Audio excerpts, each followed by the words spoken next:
Hey, ever heard of Tangerine? It's this movie directed by a guy named Sean Baker. You may know him from The Florida Project, or Starlet, but probably The Florida Project.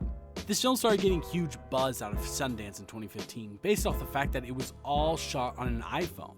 However, you all know what class we're in, so you know that that's not the big talking point here.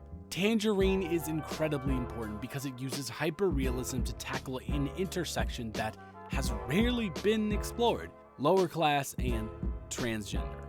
Hyperrealism was originally a concept taken from painting and sculpting. This has transitioned over to film in a relatively similar way, taking on the meaning of getting the film to seem synonymous with reality. Well, how does this film implement this properly? The starting point we have to look at is the main two characters, Cindy and Alexandra. These two are played respectively by Kiki Rodriguez and Maya Taylor.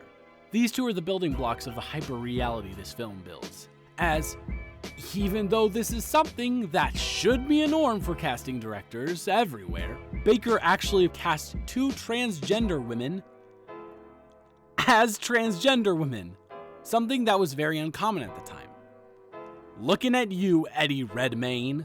Not only that, but both of the women shared a lower level apartment in Los Angeles together, so the lower class and chemistry, as the two play best friends in the film, is also on point. In fact, in an interview with Maya Baker and Kiki, Baker states that every plot line in every detail came from stories told by these two women about things they had experienced personally. Anyways, you've heard enough backstory, time to move to the actual film.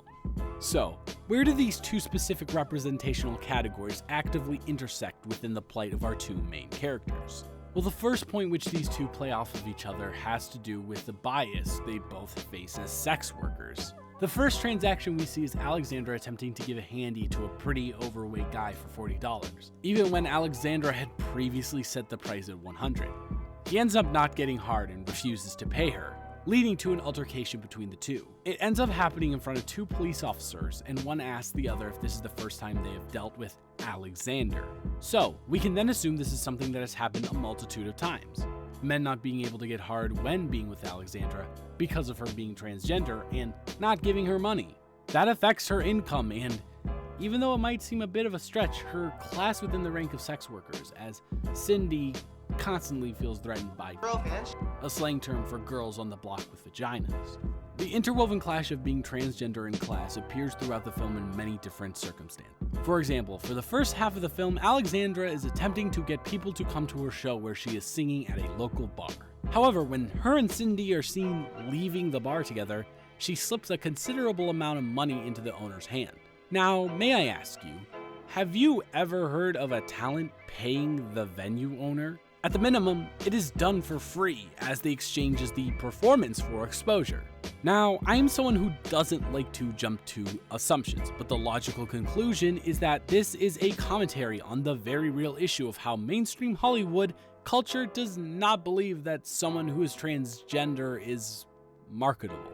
This sort of discrimination and bias is something that is presumed to have stopped Alexandra from gaining more gigs and more following from said gigs to climb the ladder of the entertainment industry, thus putting up a barrier, making it unable for her to increase her income and in turn, her class. Finally, an important scene in this film that tackles these two characteristics is actually the final scene. After Cindy finds out that her fiancé Chester cheated on her with Alexandra, she goes out attempting to draw in some clients. As she approaches a car, she has urine thrown in her face and transphobic slurs screamed at her as well.